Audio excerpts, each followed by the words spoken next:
Hello guys, it's Marco here and welcome to this new video of the Open Home Automation channel. So in this video I will show you how to use the ESP8266 to make your own cloud temperature recorder using only a few components. We are going to connect a DHT11 sensor to the ESP chip, and this DHT sensor will measure the temperature and humidity in your room or your flat or your home.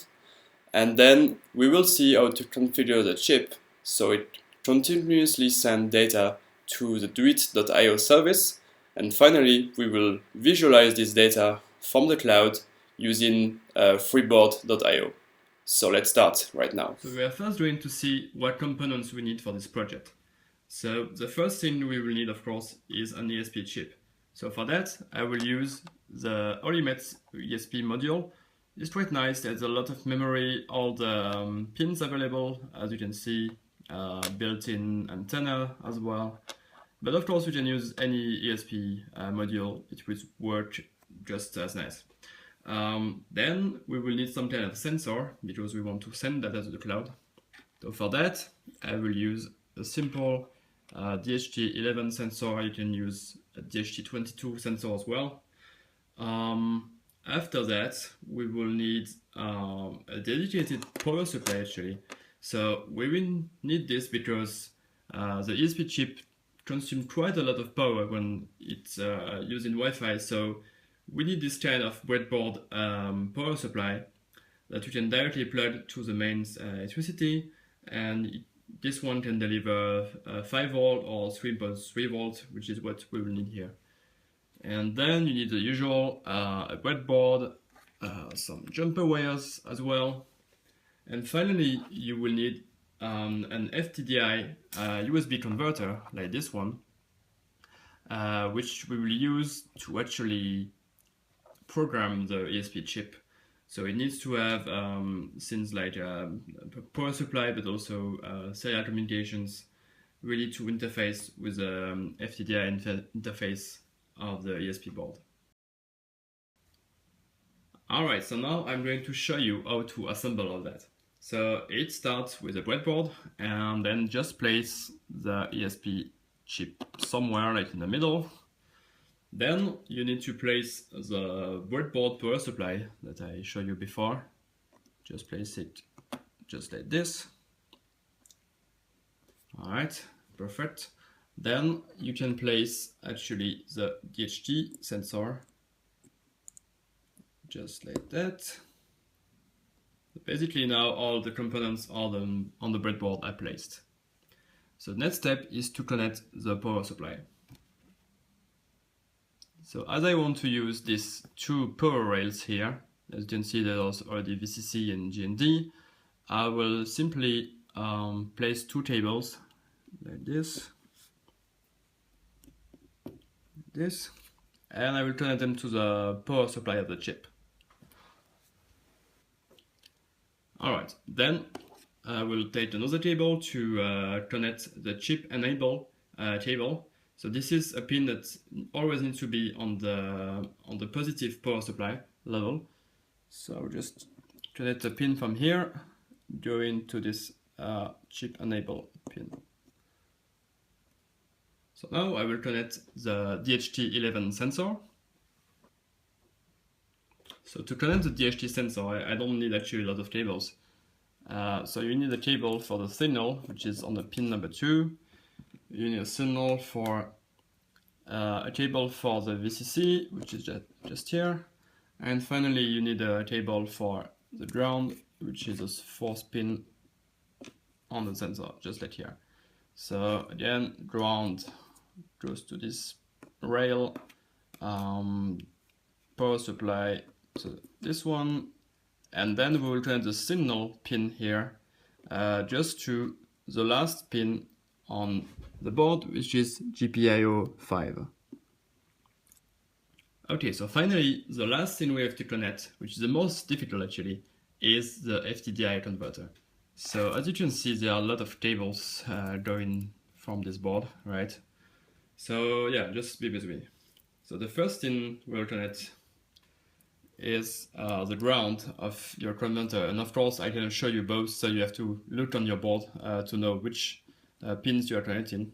So this is the ground. Then I will have TX and RX on the converter, so they go just like here.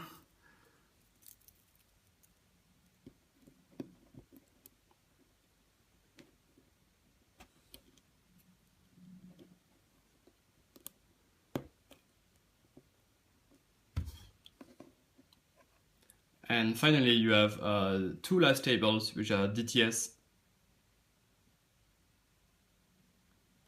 And finally, you have two remaining tables to connect, which are DTR and CTS.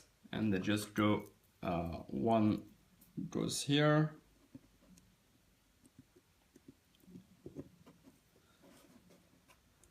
And the other one goes right here.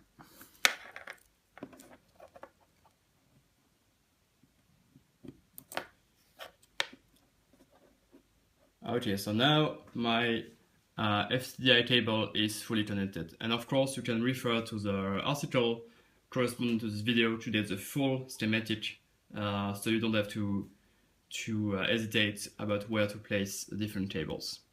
And then the last thing to do now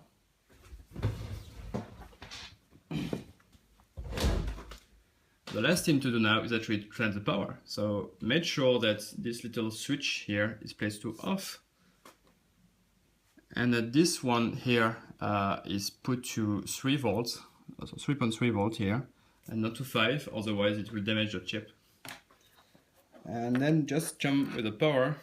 I'm using a 12 volt power supply here, and let's just put it to on. And as you can see, this little LED here should goes red, which means our project is correctly connected.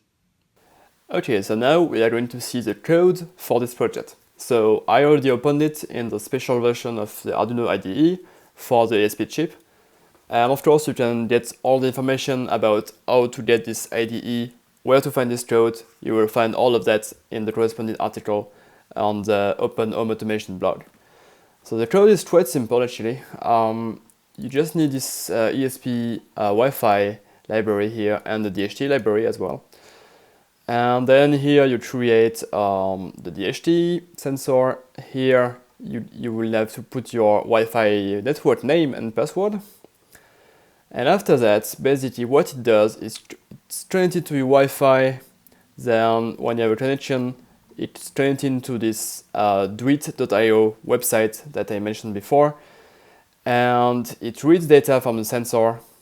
And finally, it sends it to the duit.io website. So basically, it sends a GET request to this address.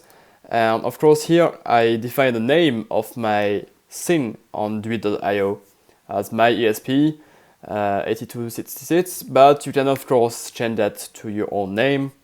And then it reads the answer from the server, and it does that every 10 seconds. So we're actually going to try that right now, and I will just put my Wi-Fi name and password and I will try that. Okay, so now I just entered my own Wi-Fi name and password, and I will simply check that everything's okay. So board is the ESP module, upload speed, yes, port, that's port corresponding to my FTDI module. So I will just compile the code. It does compile, and I will upload. As you can see, it should mark that it's uploading now. So this takes a bit longer than on your usual Arduino boards, so just be patient. Okay, so now it's finished, and I will open the serial monitor to see what's going on.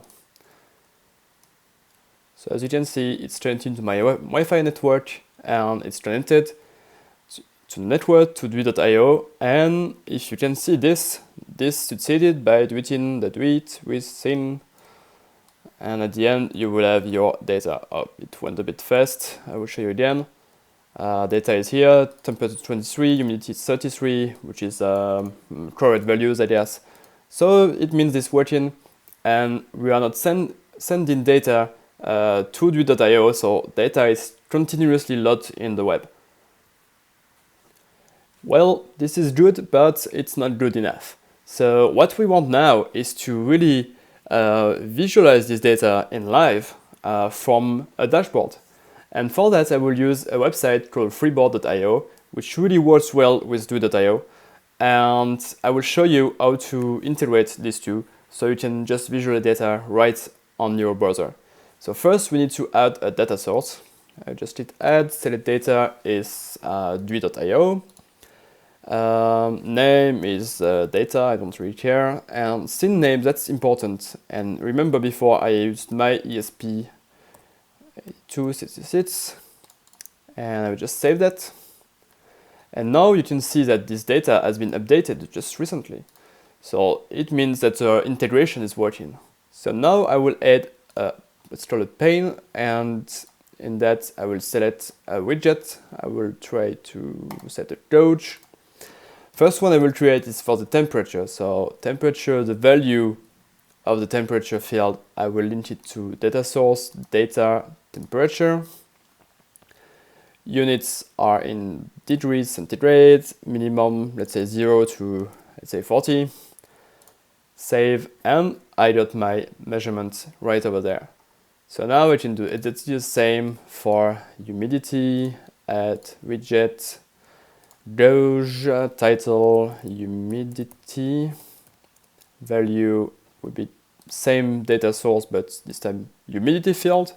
Units are in percent from 0 to 100, save, and now I get the humidity on the same panel.